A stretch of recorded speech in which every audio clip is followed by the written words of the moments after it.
Ahora sí, que como dice mi abuelita, azúcar y canela hacen la vida muy buena. Y precisamente de eso vamos a hablar en nuestro programa de hoy, sobre dulcerías y dulces mexicanos. Y desde aquí, desde la dulcería de Puebla, llamada El Lirio, en la calle 6 Oriente, vamos a comenzar nuestro programa. Así que, doña Yolanda, ¿nos acompaña? Con mucho gusto. Acompáñennos. Qué chula es Puebla, qué linda, quiere ser cara de rosa y tiene labios de guinda, que bellas son sus altares, hermosa Puebla bonita, ordenaría la vida.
Buenos días, tengan ustedes bienvenidos a este cuarto programa de nuestra tercera temporada de la serie Bocados de nuestra historia, el sabor de un patrimonio, que llega a ustedes gracias a los esfuerzos del Instituto de Investigaciones Antropológicas de la UNAM y a Cultura Culinaria AC.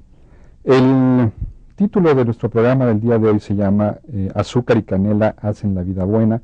Vamos a hablar acerca de dulces y dulcería tradicional en México, a propósito justamente del dicho popular que acabamos de referir. Contamos en esta ocasión con tres invitados que van a platicar con nosotros en el transcurso del programa. Tengo mucho gusto en presentar primero que nada a la maestra Yapsi Arias González, que es profesora investigadora de la Universidad Autónoma de la Ciudad de México y estudiante del posgrado de Antropología del Instituto de Investigaciones Antropológicas de la UNAM y la Facultad de Filosofía de la misma universidad. Enseguida, el doctor Luis Alberto Vargas Guadarrama, que es profesor investigador del Instituto de Investigaciones Antropológicas de esta universidad. Y en tercer lugar, a la licenciada Mariana Coria López, que ella es docente de la Universidad del Claustro de Sor Juana, de la Escuela de Dietética y Nutrición del ISSSTE, de la Escuela de Gastronomía Mexicana, y además estudiante del programa posgrado en Historia de la Facultad de Filosofía y Letras de esta misma universidad. En compañía de ellos vamos a hablar sobre el tema de los dulces y dulcerías tradicionales, abordando los siguientes objetivos. Vamos a hablar acerca de los edulcorantes y dulces en la época prehispánica. Vamos a hablar también de cómo entra la caña de azúcar y la dulcería artesanal durante el virreinato, la influencia árabe que esta dulcería tradicional ha tenido en la tradición mexicana. Hablaremos también sobre gremios y oficios alrededor de la dulcería, de la larga lista de nombres, formas, sabores y significados a propósito de los dulces cotidianos y los dulces festivos, y finalmente del tema de la tecnología y la dulcería artesanal. Cómo son los dulces actuales, qué características tienen, cuáles son las condiciones en las que se desarrolla esta industria. También vamos a tratar de abordarlo en este programa. Les recuerdo que este es un programa en vivo, van a aparecer a lo largo del programa todos los medios de contacto, son teléfono, vía correo electrónico y también la página de Mirador Universitario, que ustedes pueden consultar en la dirección http://mirador.coaec.unam.mx. Pues entramos en dulce materia, ¿no? De una vez, para empezar. Yapsi, ¿qué hay a propósito de los testimonios relacionados con el consumo de dulce? ¿Qué tipo de consumo estamos hablando en la época prehispánica? Bueno, las fuentes, volvemos otra vez a las fuentes del siglo XVI, que son nuestra principal materia de estudio y además apoyo, ¿no? Que es lo que podemos nosotros rescatar. Bueno, y otra vez volviendo a Sagún, ¿no? Este fraile franciscano nos relata muchas características muy importantes de cómo particularmente los mexicas son los que realizan o son los que empezaron a usar todos estos alimentos dulces, aparte de que, las frutas, que una gran lista de frutas, como por ejemplo los zapotes, las guayabas, las piñas, que ya después cuando llegan los españoles les llaman anonas, ¿no? Todas las tunas, ¿no? Los diversos nopales, que también se les ponía alguna suerte de mieles, como por ejemplo las mieles de los jicotes, no sé si alguno de ustedes conozcan a Cricri o hayan escuchado la canción del jicote aguamielero.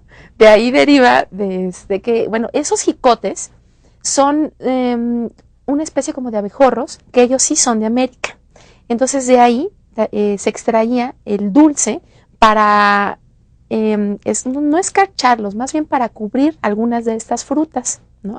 O también algunas de las semillas, como por ejemplo el maíz, totalmente mesoamericano, que más las palomitas, ¿no? Que también se usaba mucho con un dulce que se le llamaba, actualmente se le llama ponte duro, en aquel entonces se le llamaba momochtli.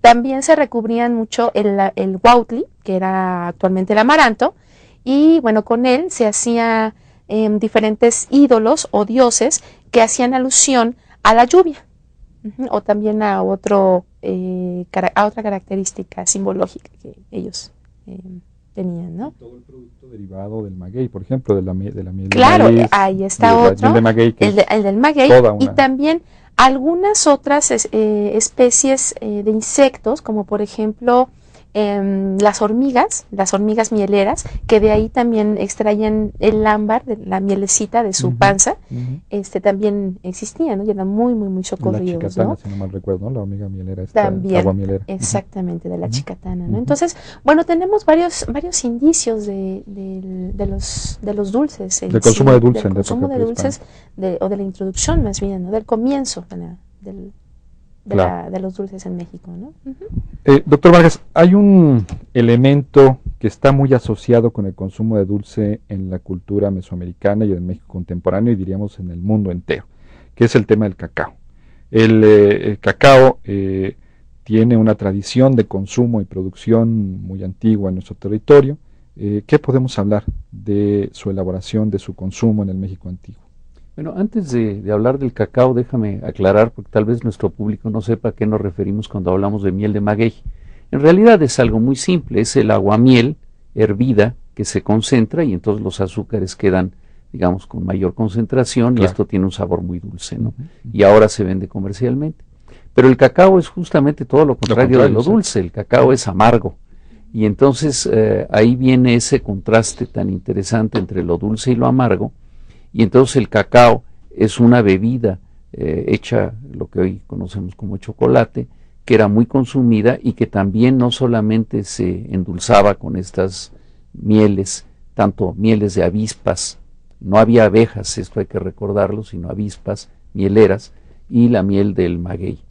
Entonces el contraste era muy interesante porque además al cacao se le podían dar ciertos perfumes, ciertos sabores, con plantas hoy todavía muy conocidas como la vainilla, que es mesoamericana, y flores de muchos otros tipos que le daban un perfume muy especial. Entonces ahí teníamos un sabor que fundamentalmente no era dulce, pero que era endulzado y que era muy consumido.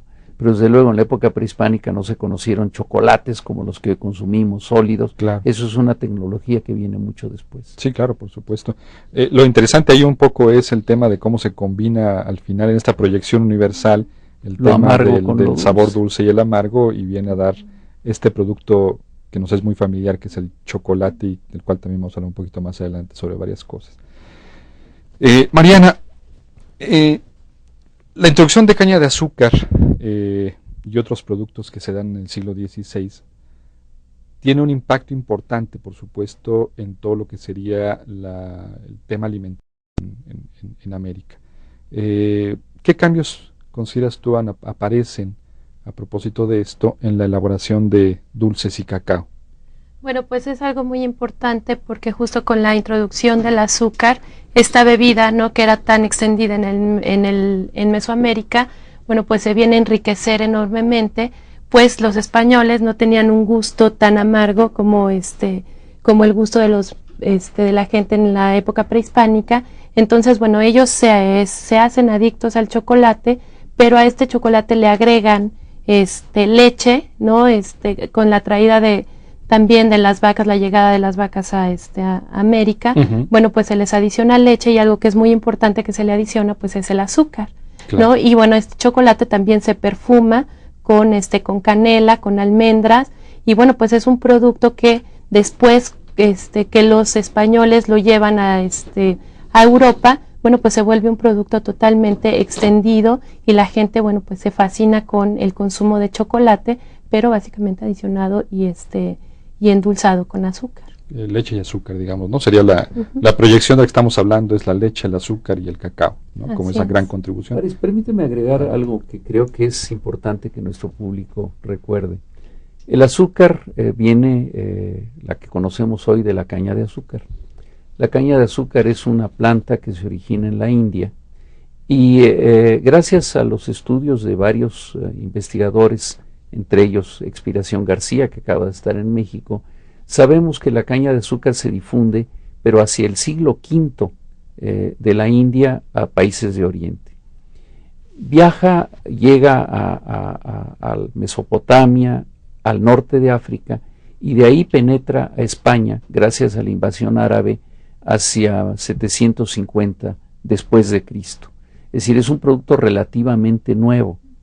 Pero lo importante es que en España los árabes encuentran el clima en Andalucía para cultivarla. Entonces el azúcar existe en España desde mucho antes de la conquista. Claro. Origina una industria, porque claro, obtener el azúcar requiere trapiches, requiere los llamados ingenios. Y entonces lo que es muy interesante es que cuando los españoles llegan a México, de hecho al Caribe primero y luego a México, encuentran que el clima es muy propicio para producir la caña de azúcar.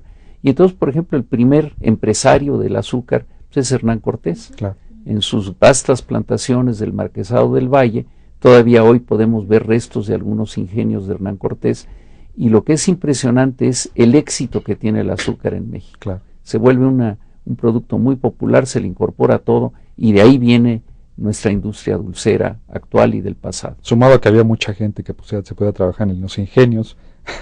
No solamente eso, sino que traen esclavos para que trabajen en los ingenios. Además. Ellos son los que trabajan en los ingenios, ¿no? Claro. Y de hecho los mismos españoles mencionan, ¿no?, que ningún indio podía trabajar los ingenios precisamente por el color de su piel, ¿no?, que los negros eran los que iban a soportar estas altas temperaturas, claro, en primera en los trapiches, ¿no? Y bueno, obvio en segunda, yo creo que va a estar principalmente en la cosecha y en el corte, ¿no?, de la zafra, de la caña, ¿no?, claro, que es muy, muy pesada. Vamos a ir a ver un video, los invito a que veamos un video, es una entrevista que realizó el doctor Ángel Méndez Montoya a la señora Yolanda Romero, encargada de la dulcería El Lirio en la ciudad de Puebla, y regresamos para continuar con esta muy interesante charla.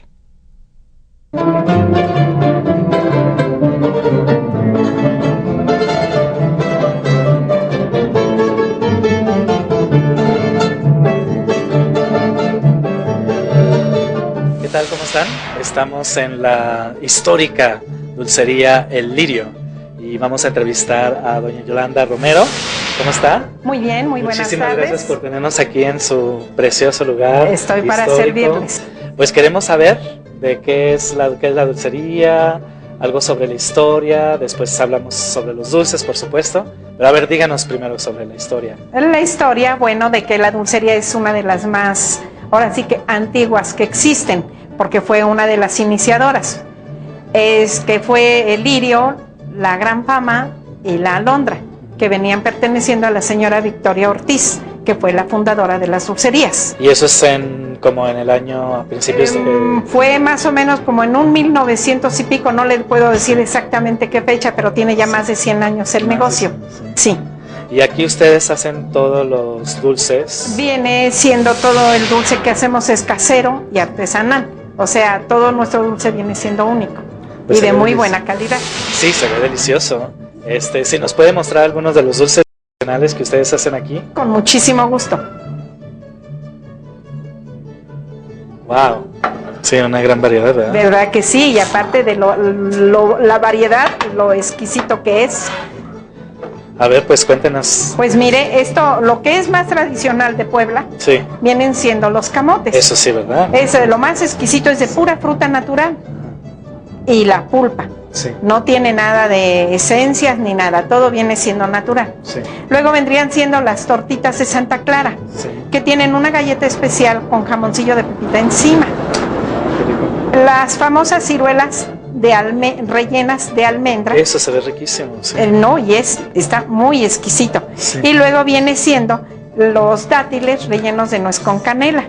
Los famosos arrayanes, que nadie los trabaja más que Lirio. ¿Ustedes nada más? Sí, es una fruta que es de Guadalajara. Ah, sí. Sí, y está, pero exquisito. Luego los macarrones.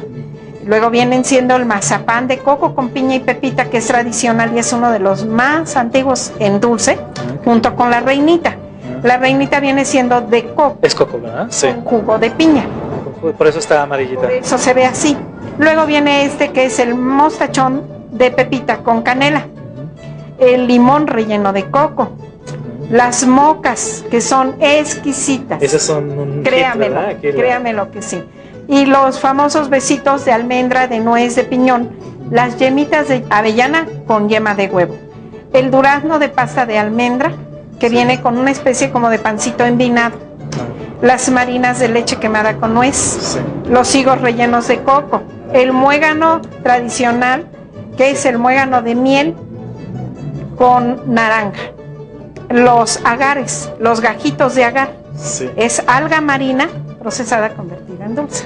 Y el famosísimo muégano envinado, Eso se ve que viene riquísimo. siendo bollitos de huevo con vino, miel, y lo que tiene arriba es jamoncillo de pepita.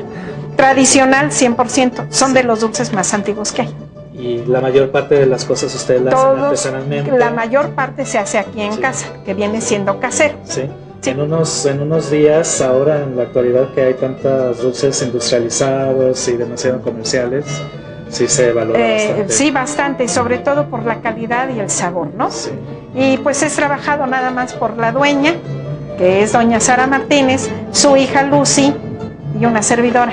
Y usted ya tiene muchos años aquí, ¿verdad? Tengo 47 años de estar en esta dulcería que tanto quiero porque pues toda mi vida he trabajado acá. Es una vocación, ¿verdad? Ah, sí, me fascina. ¿Y cuál es su dulce favorito?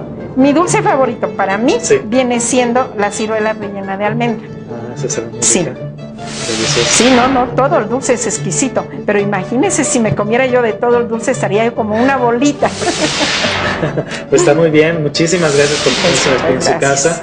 Gracias. Esperemos que continúen ustedes por muchos siglos más, Espero que así sea. porque es algo muy importante para la tradición mexicana. Claro que sí. Muchísimas gracias. Muchas gracias, sí. Muchísimas Gracias.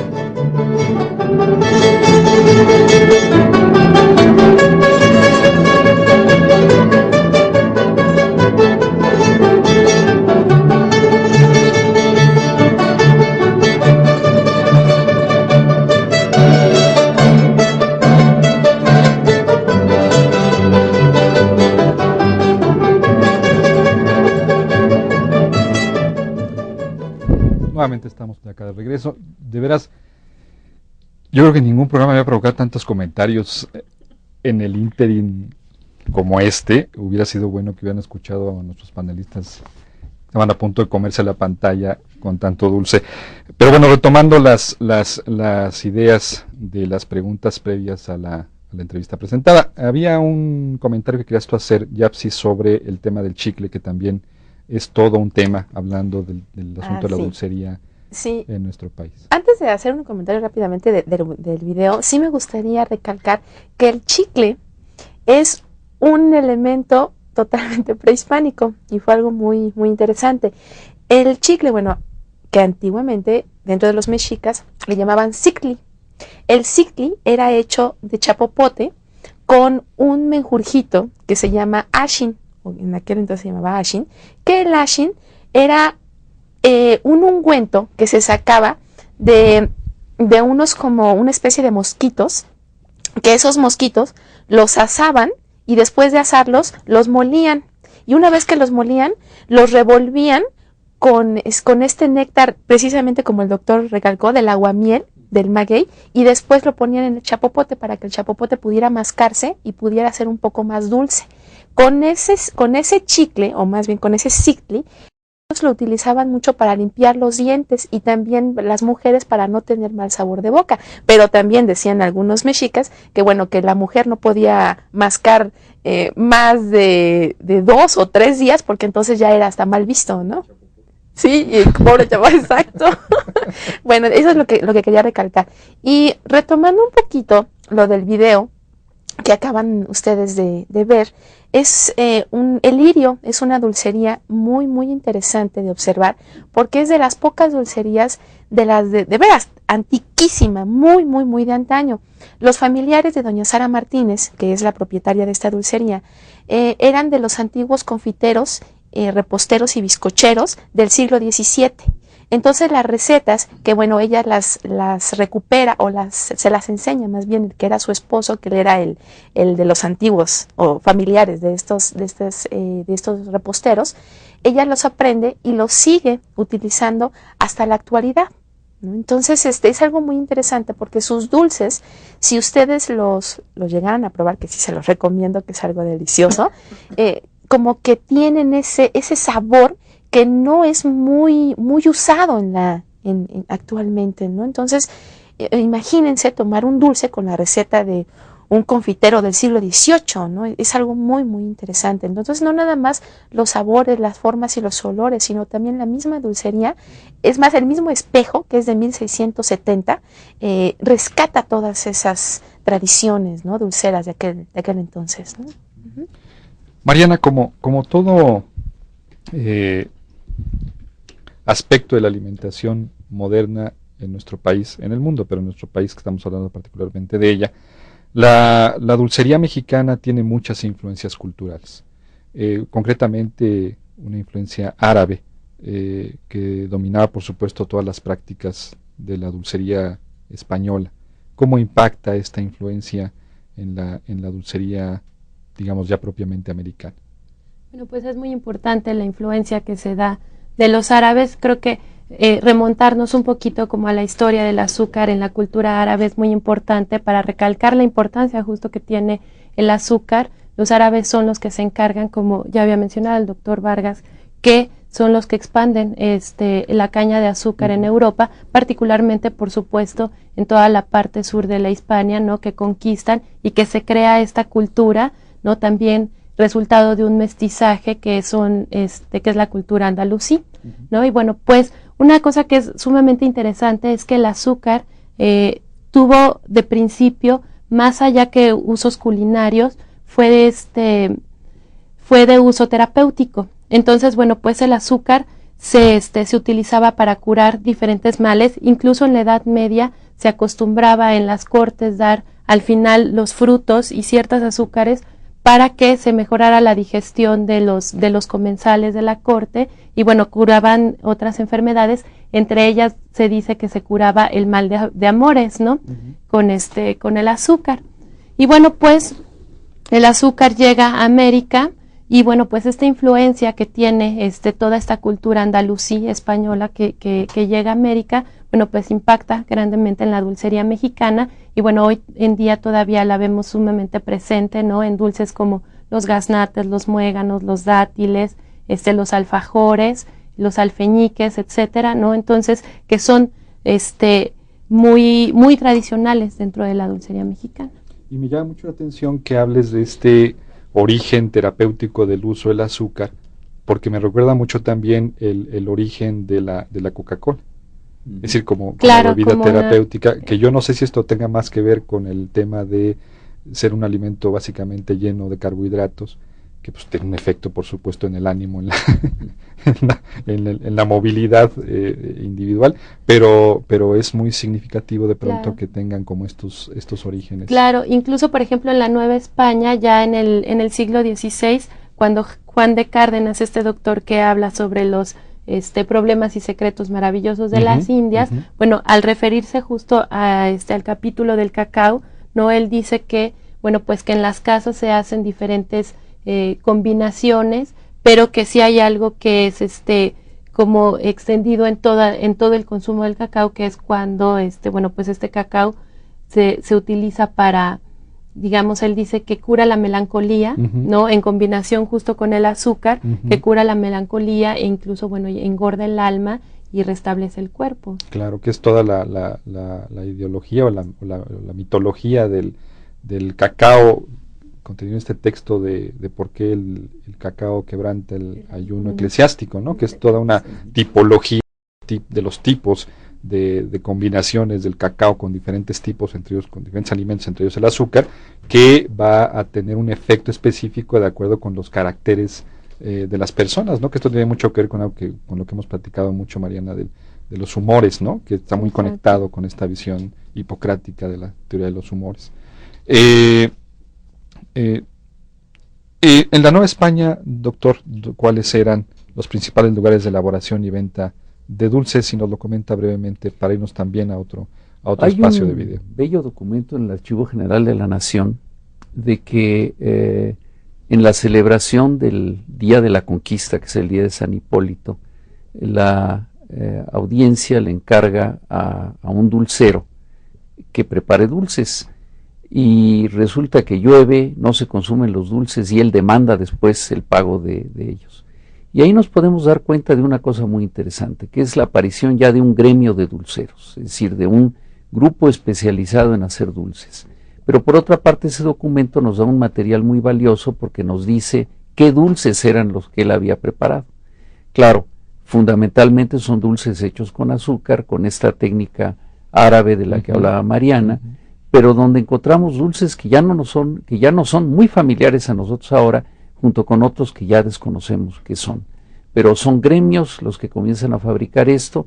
Otro dato interesante es que nos volvemos tan aficionados al azúcar que cuando los antropólogos físicos estudiamos restos prehispánicos encontramos relativamente pocas caries, pero en cuanto entra la colonia y el azúcar, el número de caries aumenta dramáticamente. Es decir, nos aficionamos mucho al sabor dulce. Claro. Y hablando de técnicas y procesos tradicionales, vamos a ver el proceso tradicional de preparación de dulces cristalizados que elabora la familia Canchola Texcalpa en el pueblo de San Gregorio, en Xochimilco. Los invito a que lo veamos, por favor. Al final el acitrón con la biznaga su hermana brincó con fuerza tirana que acabó con las torrejas con chongos en las orejas. La dulcería mexicana tuvo una celebración y acabó ese vacilón al otro día en la mañana. El dulce cristalizado es el camote, calabaza y chilacayote. Tenemos otras variedades de dulces. Hacemos nopales, hacemos chayotes, betabel, zanahoria, mangos, choconosles, higos, de todo hacemos. Todo tipo de fruta. La mayoría de la fruta y verdura se puede hacer en dulce cristalizado. El primer paso a seguir es pelar la fruta bien. La fruta se tiene que pelar, quitarle bien toda la cáscara. Se tiene que hacer en porciones según el tamaño que nosotros querramos. Ese es el tamaño apropiado para la venta, para la comercialización de nuestro producto. Aquí ya están hechos nuestros cortes. El siguiente paso es ponerlo a encalar. Tenemos que encalar el dulce, moverle para que todo el dulce quede bien encalado. ¿De qué nos sirve el encalado a nosotros? El encalado a nosotros nos sirve para desflemar la fruta.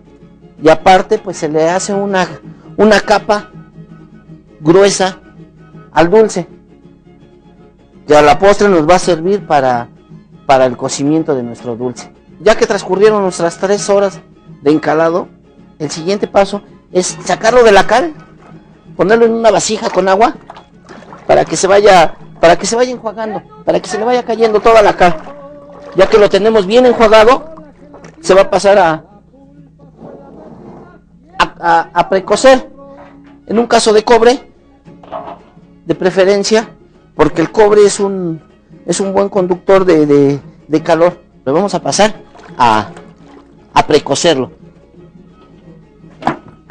Lo vamos a poner en los quemadores. Vamos a precocer nuestro producto.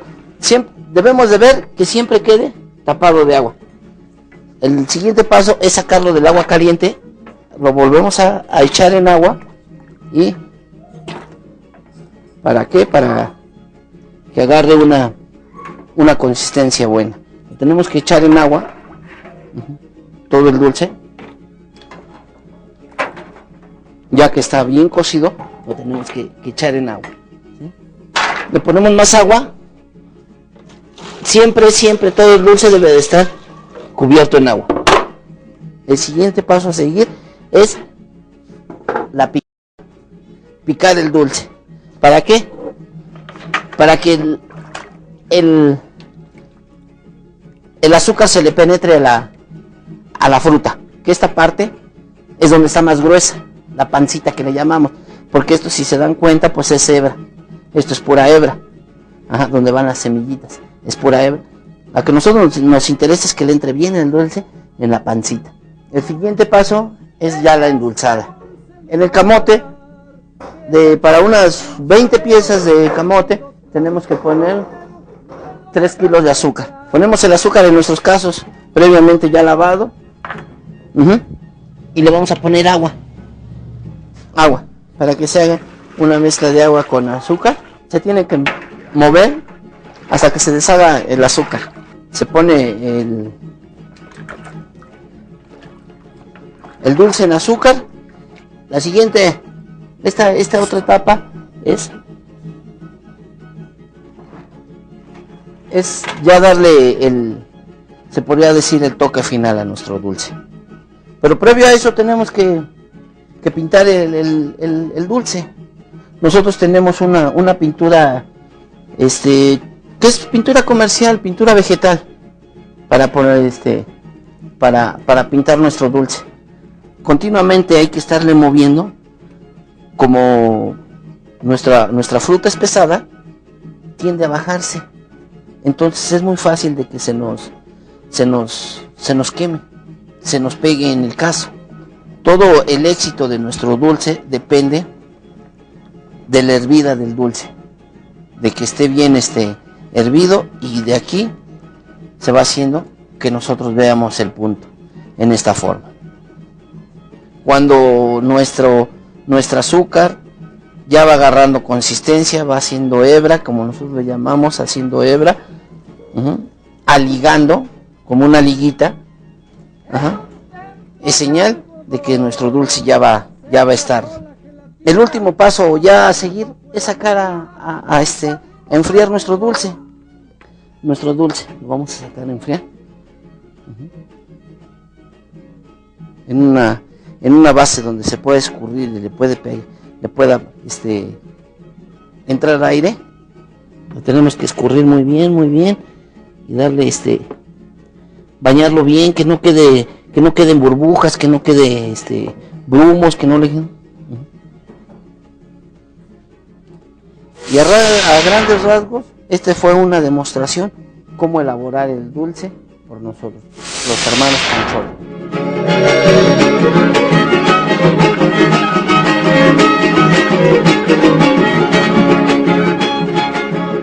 Regresamos con las llamadas del público que nos está viendo ahorita. Nora Ramírez envía saludos a la maestra Arias. José Luis García Carrillo quisiera que repitieran la fórmula o receta del chitli. O cicli. Bueno, es que no en sí no hay una receta, solamente muestra el modo de hacerse, claro, ¿no? Pero le va a costar un poquito de trabajo, porque eso de conseguir los ashin, que eran mosquitos de aquellos entonces, eso sí, no creo que ahorita los encuentren, ¿no? Pero eran unos mosquitos muy parecidos a los mosquitos de la fruta, los asaban, los molían, y después eso lo untaban con un poquito de miel, de agua miel del maguey, y después se lo ponían al chapopote y así lo empezaban a masticar. Claro. Pero si no me equivoco, son estos mismos insectos que se utilizan para las lacas de Michoacán. Eso es una de las hipótesis, ok. pero no está todavía No bien está comprobada. comprobado. Ujú. Sí, pero sí. Sobre el lirio, la dulcería lirio, ¿cuál es la dirección de la dulcería lirio? Tú sabes ese tema, seguro. Bueno, la calle en donde ellos tienen que ir es la 6 Oriente. La 6 Oriente está en el corazón del centro de la ciudad de Puebla. No recuerdo bien el número, pero para referencia, muy fácil, está a un costado del Museo de los Cerdán y enfrente del convento de Santa Clara. Ahora sí que es la referencia que todo mundo, todos los poblanos saben, y ahí sobre la 6 Oriente, ahí está la dulcería Lirio, y es la única, ¿no? Muy bien. Luis Enrique Estrada pregunta, Mariana, si hay algún lugar donde den cursos para hacer dulces. Sí, bueno, de vez en vez en el claustro de Sor Juana, que tratan como de mantener las tradiciones de la culinaria mexicana, ofrecen cursos de dulces mexicanos, y también en la Escuela de Gastronomía Mexicana temporalmente abren estos cursos. ¿Y cómo se comunican a la Escuela de Gastronomía? En la página de internet, que es escuela de esgamex.com, ahí pueden encontrar la oferta de cursos. Okay. Esther Guerra pregunta sobre bibliografía sobre el tema, que hay bastante bibliografía. Bueno, hay mucha bibliografía. Uno de ellos es la dulcería del autor Carlos Sola, del Fondo de Cultura Económica, que es básico. Otro es, bueno, el mismo libro que yo publiqué, que se llama Los místicos sabores del convento, que ese libro es básicamente especializado en dulces dentro de los conventos, y también dulces con técnicas árabes y demás. Otro también es un fonograma que salió de Lina, es el fonograma de la dulcería mexicana, y ahí yo hago todo un relato de la historia del dulce desde la época prehispánica hasta nuestros tiempos, ¿no? Entonces yo creo que con esos tres libros principalmente, yo creo que con eso es más que suficiente, pero también hay bastantes. Bueno, sí, vamos a mostrar. Exactamente. Pero lo que sugerimos es que vayan a las librerías de Conaculta, las librerías Educal, y busquen, porque realmente hay mucho material, incluso en los recetarios de cocina tradicional de México, que se consiguen todavía en algunos lados, ahí hay bastante material. La revista Cuadernos de Nutrición también periódicamente publica artículos sobre dulces mexicanos. Y de hecho también de esta misma colección, la dulcería de Puebla, Sí. ¿no? De Adriana Guerrero Ferrer, que también es muy, muy interesante. Muy bien. Vamos a lanzar una pregunta al aire para que ustedes por favor nos la respondan, y nosotros de regreso les vamos a hacer llegar por vía correo electrónico un recetario, el recetario digital de la tercera temporada de la serie. Les comento que no tenemos todavía la versión impresa, esa les pedimos que nos tengan un poco de paciencia para poderlas proporcionar. Ahorita solamente está a disposición la versión digital, que se las podemos hacer llegar si ustedes nos envían un correo electrónico respondiendo la pregunta: ¿cuál es su dulce favorito y por qué? Les recuerdo las vías de contacto, son los teléfonos que van a aparecer en su pantalla, el correo electrónico que también aparece en estos momentos en su pantalla, y la dirección web que también está presente. Para abrir el siguiente bloque de preguntas, bueno, dos cosas. Una, presentamos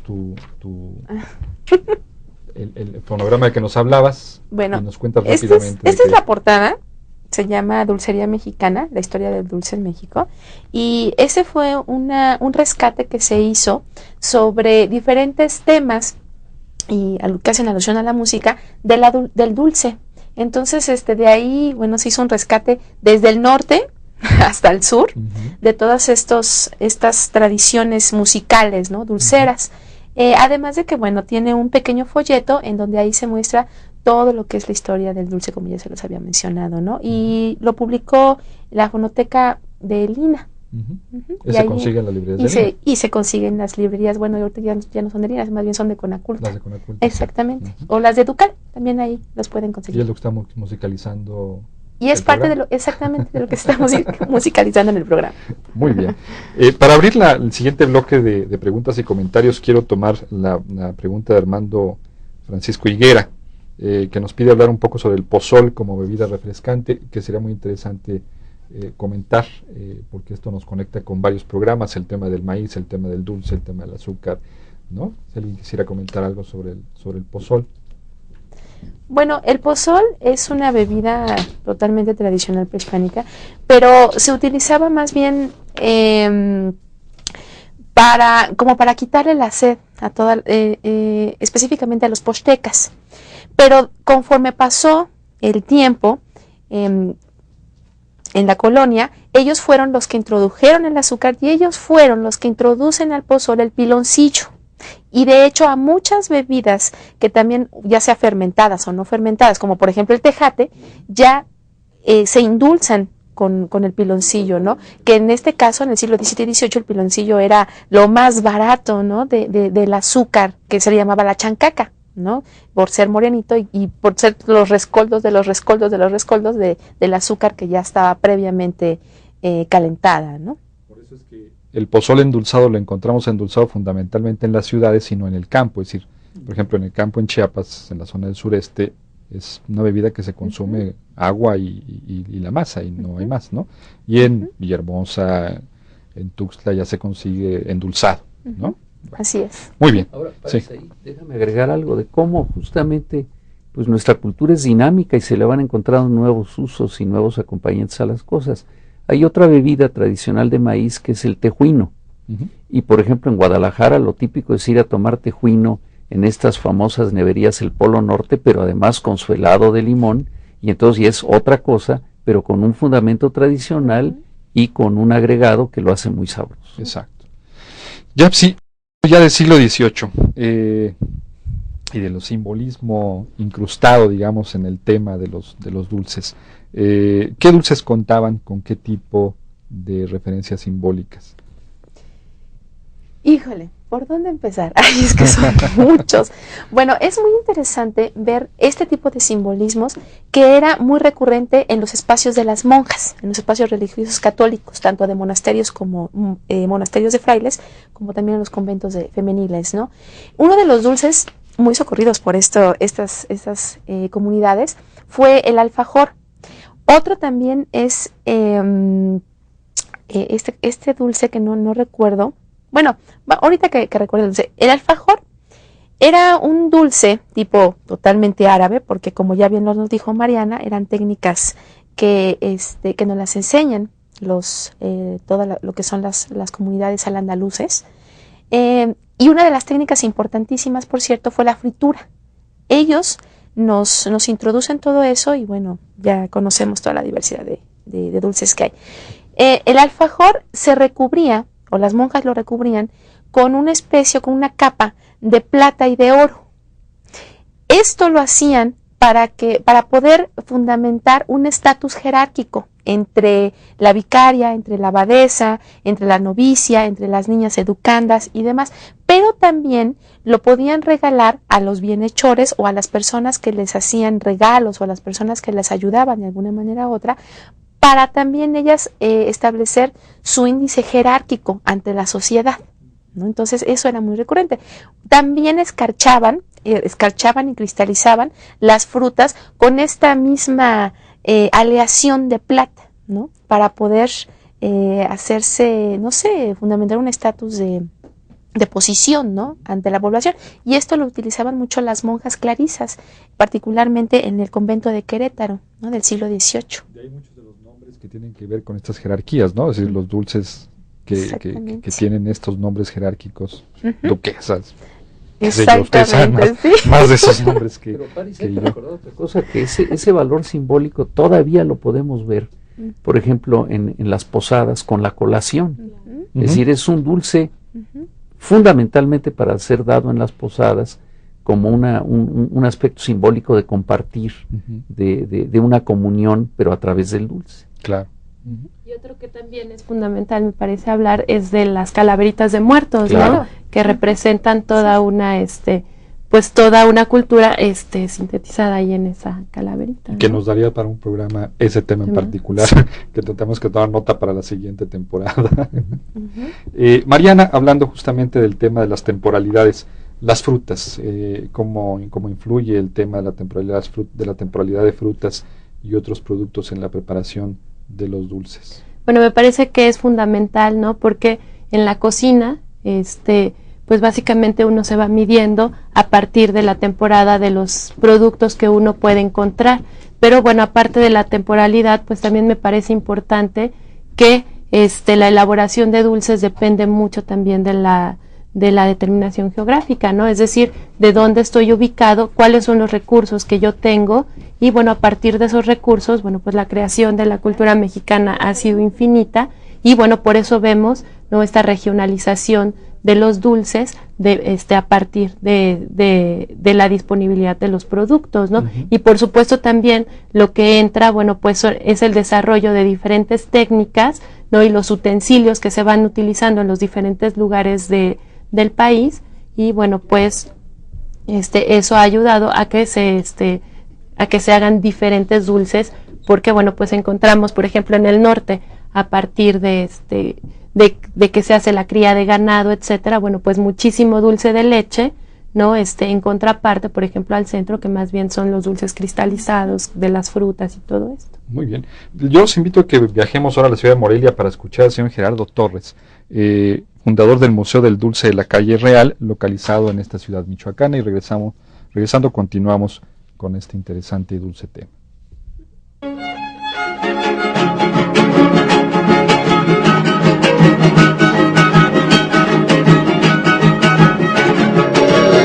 Bienvenidos al Museo del Dulce, mi nombre es Gerardo Torres y estoy encantado de que estén por aquí. Vamos a platicar un poco acerca de la tradición de los dulces en Michoacán. Michoacán es un estado que tiene una gran variedad de dulces tradicionales por la gran variedad de frutas que existen en este estado. En Morelia particularmente se ha definido mucho por esta tradición. Aquí hubo, pues, desde la época de la colonia, muchos conventos, hubo muchas familias que se fueron dedicando a este quehacer, y pues debido a la variedad de las frutas, esto se fue gestando poco a poco y se fue dando un mestizaje entre los frutos de la tierra y los que llegaron de Europa. Como fue pues principalmente la caña de azúcar, que nos fue traída de España, aunque es de origen hindú, y bueno, al mezclarse con tantas frutas que había por aquí, pues surgió principalmente el ate, que es el dulce tradicional de Morelia, y que bueno, primero se empezó a hacer el ate de membrillo, porque es una fruta que contiene mucha pectina, y esa fruta, al adicionarle azúcar, automáticamente se hacía el ate, que es una receta que nos llega de España. Y después se empiezan a hacer un montón de tipos de ates con las frutas que había en la región, como la guayaba, que es de origen prehispánico, el ate de chirimoya, por ejemplo, que es una delicia, el ate de chico zapote. Esta factoría que ven aquí, pues es una factoría de los años 40. Esta factoría la desarrolló mi padre. A él le tocó pues esa etapa en donde se empezó a industrializar el dulce, y en donde se empezó a abandonar esos procesos artesanales, que todo era a mano, y empezó a introducirse pues ya la maquinaria para facilitar los procesos. Esta empresa es orgullosamente la dulcería más antigua de la ciudad de Morelia, fundada en 1840 por don Marcial Martínez. Fueron 3 generaciones de la familia Martínez, y en 1928 fue vendida a don Agustín Ortiz, y en 1939 la compró mi padre Luis Torres, y bueno, pues desde entonces a la fecha, pues aquí estamos. Ya cumplimos 70 años manejando la empresa, y la empresa tiene pues nada más y nada menos que 170 años. Entonces pues nos sentimos muy orgullosos de poder conservar esta tradición. En el año 2000 decidimos crear un Museo del Dulce con el afán de promover nuestras tradiciones, promover el tema de los dulces. Lo que queríamos era precisamente un recinto en donde se conservaran todas nuestras tradiciones, donde las nuevas generaciones se den cuenta de dónde viene toda esta gastronomía, por qué tenemos estos sabores diferentes a los de otras latitudes, y que vale la pena conservarlos, vale la pena promoverlos, vale la pena seguirlos comiendo, desde luego. Y bueno, ese ha sido un esfuerzo pues no había nada, de hecho no hay nada en la República Mexicana en donde podamos pues conservar pues todo esto, no había un recinto, y esa fue la inquietud. Es un espacio pues todavía lo veo yo sencillo, pero que finalmente ha ido cumpliendo su misión, que es un espacio cultural en donde intentamos seguir fieles a lo nuestro, seguir fieles a nuestro México, a nuestras raíces, a nuestros sabores, a nuestros olores, a nuestros colores y a nuestra identidad. Y creo que vale la pena hacer un esfuerzo para que las nuevas generaciones no pierdan su identidad y valoren lo que somos como México. Así es que pues los invitamos a este Museo del Dulce para que vengan y prueben el ate recién hecho, calientito, vean cómo se prepara, y no solamente los ates, muchos otros dulces. Así es que bueno, pues aquí estamos esperándolos con los brazos abiertos en esta bellísima ciudad que es Patrimonio Cultural de la Humanidad. Y bueno, la empresa es de la calle Real, Dulces Morelianos, desde 1840.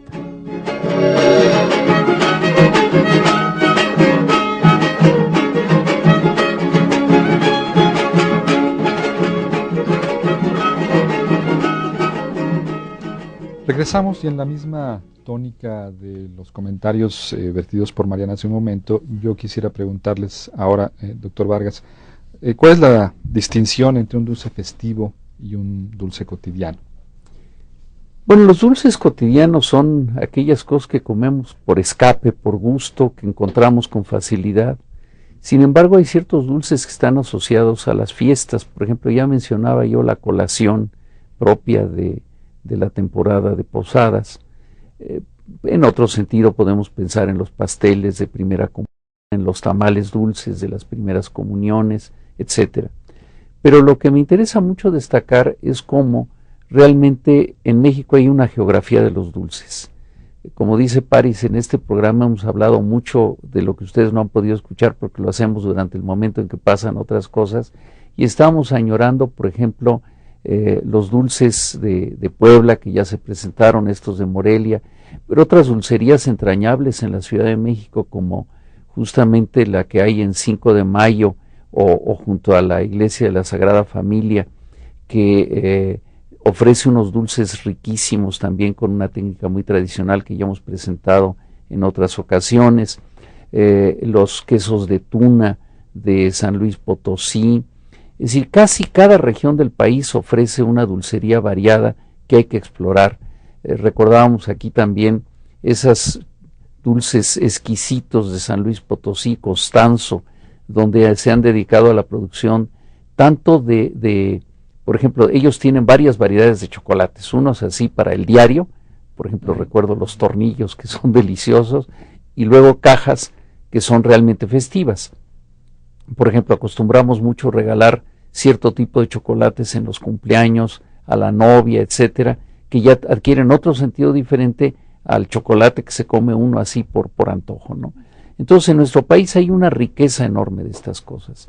Hablábamos también de dulces de origen prehispánico, por ejemplo, el nicoatole, poco conocido fuera de Oaxaca, que es un dulce hecho con maíz morado habitualmente, que queda como una especie de gelatina. Estos dulces hechos también de temporada hacia el final del año en las posadas, con los tejocotes, que son muy propios de las piñatas y que tienen un exquisito sabor y que, como se dijo en el video, contienen mucha pectina y que permiten la elaboración de una especie de gelatinas deliciosas. Entonces, lo que yo quiero es invitar a nuestro público a que se lance a las diferentes ciudades del país, busque, explore, y va a encontrar delicias muy diferentes a los dulces industrializados a los que estamos acostumbrados ahora, que son sabores uniformes, habitualmente exageradamente dulces, pero sin otro sabor como el que nos dan nuestras frutas, nuestras raíces y todos estos productos que les agregamos. Y esto nos da pie justamente a la última pregunta del programa, la diferencia entre los dulces industriales y los dulces artesanales, que en nuestra época y en nuestro contexto se hace muy evidente. Mariana, ¿querrías comentarnos algo sobre esto? Bueno, sí, algo que es muy importante, sobre todo ya hablando a nivel gastronómico, es justo que hoy en día utilizamos mucho más esta dulcería industrializada, ¿no? Donde, bueno, pues perdemos parte de nuestras tradiciones, a nivel culinario se pierden parte de las técnicas utilizadas por siglos, y bueno, también algo, por ejemplo, hay dulces industrializados típicos, ¿no? Que también se han ido perdiendo, como estos, cuando éramos niños, ¿no? Estas, almohadillas de menta, ¿no? Que comíamos, o las florecitas de frambuesa, etcétera, que ya están, o sea, en una competencia totalmente perdida, digamos, por todo este dulce que ha entrado de fabricación. Y bueno, pues una de las cosas que a mí me parecería muy importante es que a nivel gastronómico la gente fijara un poco más su atención en la dulcería mexicana, lejos de ver todas estas técnicas y dulces que nos llegan del extranjero, como en una cuestión de hacer como más alta la gastronomía mexicana, pero bueno, en realidad la empobrece bastante. Muy bien, bueno, les comento que nos han llegado bastantes llamadas respondiendo a la pregunta que les comentamos. Les haremos llegar su recetario por vía digital y no nos queda mucho más que agradecerles a los invitados del día de hoy: el doctor Luis Alberto Vargas Guadarrama, profesor investigador del Instituto de Investigaciones Antropológicas de la UNAM; a la maestra Yapsi Arias González, profesora e investigadora de la Autónoma de la Ciudad de México y estudiante del posgrado de la Antropología de la UNAM; y a Mariana Coria López, docente de claustro de Sor Juana, Escuela de Nutrición, y también estudiante del posgrado en Historia de esta casa de estudios. Les comento que el siguiente programa, la siguiente semana, tenemos el programa Come y Bebe, que la vida es breve, las cantinas en México, su ambiente y sus botanas. Está también muy interesante ese programa. Y los invito a que mañana nos acompañen a ver la serie Canadá, una nación por descubrir, aquí en Mirador Universitario. Muchísimas gracias, hasta luego.